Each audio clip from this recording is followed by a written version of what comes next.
আসসালামু আলাইকুম, welcome to গ্রামীণ রান্নাবান্না। আজকের রেসিপি স্পঞ্জ কেক। এখন কেকটা কতটা সফট এবং কতটা নরম হয়েছে এবং আমি আমার বাবুকে খাইয়ে দিচ্ছি। দেখুন, ও সুন্দরভাবে খেয়ে নিচ্ছে। তো যদি আমার ভিডিওটা ভালো লাগে থাকে তাহলে আমার ভিডিওটা সাবস্ক্রাইব করে পাশেই থাকবেন। আর দেখুন কেকটা কতটা নরম হয়েছে এবং কতটা তুলতুলে হয়েছে। দেখুন, আপনাদের সুবিধাতে আমি কেকটা ভেঙে দেখাচ্ছি। দেখুন কতটা নরম হয়েছে এবং কতটা সফট হয়েছে, দেখে বুঝতে পারছেন। চলুন কেক বানাই। এখানে আমি 3টা ডিম ফাটিয়ে নিচ্ছি। এবার ভালো করে ফাটিয়ে নেব।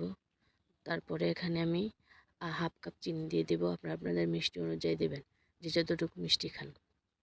তারপরে ভালো করে আবার নাড়িয়ে নেব। এভাবে ভালো করে ফেটিয়ে নেব। যখন এরকম ফুমি হয়ে আসবে তখন আমি এখানে হাফ কাপের থেকে একটু কম তেল অ্যাড করে দেব। দেখুন, এখানে আমি তেলটা অ্যাড করে দিচ্ছি। তেলটা দেওয়ার পরে আমি আবার কিছুক্ষণ আবার নাড়িয়ে ভালো করে নেড়ে নেব।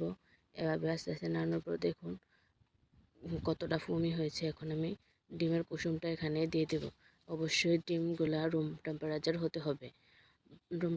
যদি ফ্রিজে থেকে থাকে তাহলে 1 ঘন্টা আগে ডিমগুলা নামিয়ে নেবেন। তাতে করে কেকটা সুন্দর হবে এবং সফট হবে। এখন আমরা শুকনো উপকরণগুলো দিয়ে দেব। এখানে আমি 1 কাপের থেকে একটু কম আটা দিয়ে দিচ্ছি। আপনার ময়দা দিয়েও বানাতে পারেন। তারপরে এখানে আমি 3 টেবিল চামচ গুঁড়া দুধ দিয়ে দিচ্ছি এবং 1 চামচ বেকিং পাউডার দিয়ে দিচ্ছি। এখন শুকনো উপকরণগুলো আমি ভালো করে চেলে নেব। চেলে আস্তে আস্তে আমি এটাকে ডিমের সাথে মিশিয়ে নেব।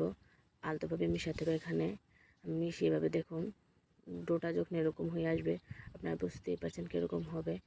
এরকম যখন হয়ে আসবে তখন এখানে আমি একটা পাত্রে তেল দিয়ে নিয়েছি। তারপর এখানে আমি পেপার বিছিয়ে আর ডোটা এখানে ঢেলে দেবো। ঢেলে দেওয়ার পরে আমি একটু জাগিয়ে নিচ্ছি যাতে নিচে কোনো না থাকে, বের হয়ে বাতাস থাকলে যেন বের হয়ে যায়। এখানে একটা পাত্রে বসিয়ে দিয়েছি, পানি দিয়ে ঢাকনা দিয়ে ডেকে দিয়েছি। যখন পানিটা ফুটে যাবে তখন আমি এখানে কেকের মোলটা এখানে বসিয়ে দেবো। মোলটা বসিয়ে দিয়ে এখানে আমি ডেকে রেখে দেবো প্রায় 45 মিনিটের জন্য। 45 মিনিট পর আমি ঢাকনাটা উঠিয়ে দেখাচ্ছি আপনাদের কতটা কেকটা ফুলে গিয়েছে এবং আমি একটা কাঠি দিয়ে দেখিয়ে দিচ্ছি। যখন দেখবেন যে কাঠিটা একদম পরিষ্কার আসবে তখনই বুঝে কেকটা পারফেক্ট হয়েছে। দেখুন আমার কেকটা কতটা সুন্দর হয়েছে এবং কতটা স্পঞ্জ হয়েছে। দেখুন আমি এভাবে আপনাদেরকে কেটে দেখিয়ে দিচ্ছি কতটা নরম এবং কতটা সফট হয়েছে। দেখুন আমি এভাবে দেখিয়ে দিচ্ছি আপনাদেরকে এবং কতটা তুলতুলে হয়েছে।